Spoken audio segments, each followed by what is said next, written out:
Siya ang makikita nyo bago kayo pumasok kay Diwata, ha. Dito kayo bibili, masarap yung ano niya. Ang pangalan niyan, Japanese cake. So, para kayo nasa Japan. Japanese cake eh.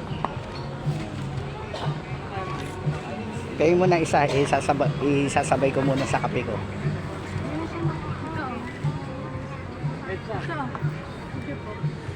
Ganyan po. Kayo muna isa. Ano Ako na. cheese, yema, ube, chocolate. Okay ah, may flavor. Dahil sa maaga pa, yung yema. Yan, matamis yan, mabubusog tayo dyan. Diba? Kaya makikita nyo bago kayo pumasok kay Diwata. Dito kayo mag-ano, sarap. Sarap yung tinda niya. Sabayan mo pa ng kape, ayos. Sold.